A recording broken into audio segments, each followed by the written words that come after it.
Hey everybody, Don Georgievich here, Job Interview Tools. And today I want to answer a burning question that people write into me almost every day with. And that is, how many questions can I get wrong on a job interview before I fail the interview? Well, you know what? There's no right answer to that. There's no right answer. And I'll tell you why. Because all questions are not created equally. Some of them are weighted more heavily than others. Now, if you miss a lot of the heavily weighted ones, then you know what? You're probably not going to get the job. But if you miss some of the light-weighted questions, the ones that don't have as much value associated with them, then you have a better chance. So what are some of those lightweight questions? Well, I'll tell you. Some of the lightweight questions that you can probably screw up or you don't have to give a great answer for is, maybe, describe yourself. Or, what makes you a good leader? How do you start your day? How do you manage your time? What's your favorite books? What stresses you out? Those are some of the lightweight questions, and there's really no right or wrong answer to those anyways, and they don't carry as much weight. And if they don't carry as much weight, they're not going to affect the final decision in the end from the employer. So now there's another set of questioning that's a little bit more detailed, carries a little bit more weight. And those are things like, why did you leave your last job? Tell me about yourself. Things like that. Why do you want to work here? Those types of questions carry a little bit more weight, maybe 30%. It really just depends on the interviewer. But when they ask you, why do you want to work here? Or to tell me about yourself, if you can't give them good answers to those questions, then that's going to weigh heavily against you. Now, the questions that matter the most, that carry all the weight in the interview, and they all start off with, tell me about a time when you did blank. That's right. Those are all your behavioral questions. Those questions are designed to test your level of competence. So any question that is asked in a way to test your level of confidence is very high. You have to be able to answer competency questions with almost near 100% accuracy.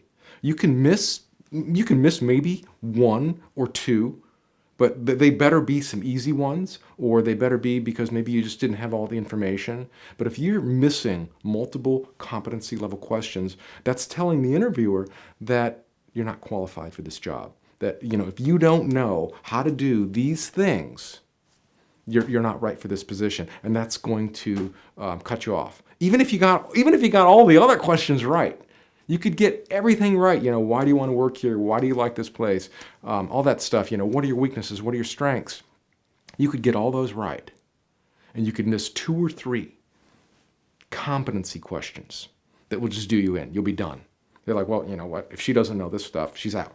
There's no way. There's no way she can, be a developer on our team if she doesn't know these fundamentals of PHP coding or whatever it is. Could be nursing, could be engineering, could be accounting. I mean, if you don't know these certain accounting fundamentals, you can't be an accountant here. You have to know this stuff. You can get all the other stuff right, but if you're missing key questions about the competencies on this position, you're done.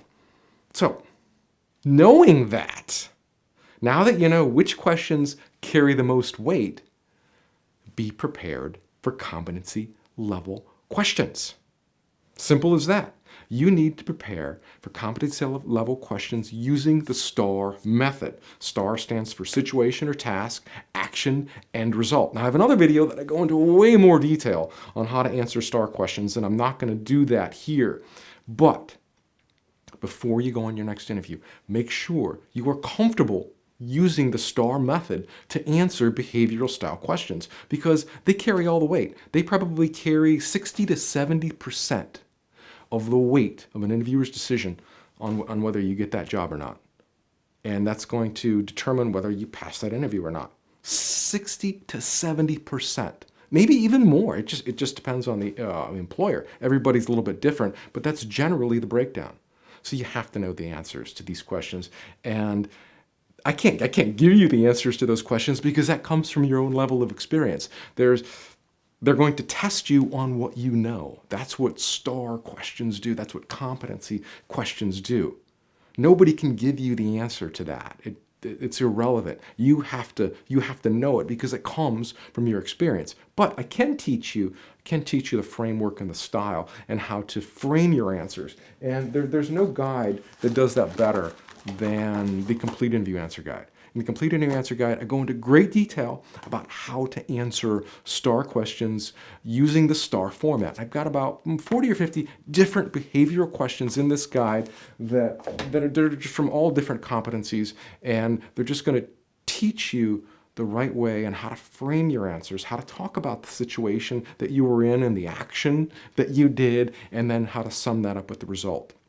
So, before your next interview, make sure you're ready for those STAR level competency questions so that you can go farther in the interview process. And I'll tell you that's one of the reasons people don't go very far in the interview. They get like one interview. Have you ever had just one interview and that was it and you never heard from them again? Well, that's because you failed the competency part. You failed the competency part of the interview if you didn't get a second interview. It's as simple as that. That's one way to know you failed. Now, they're not going to tell you why you failed. They won't do that. That's something that you have to know for yourself.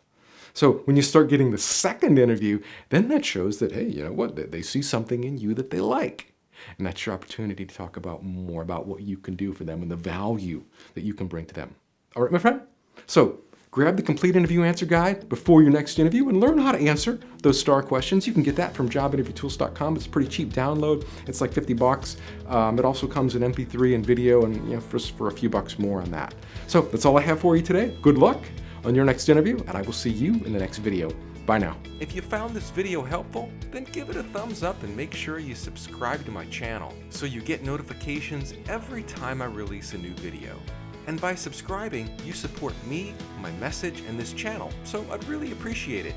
Make sure you hit subscribe.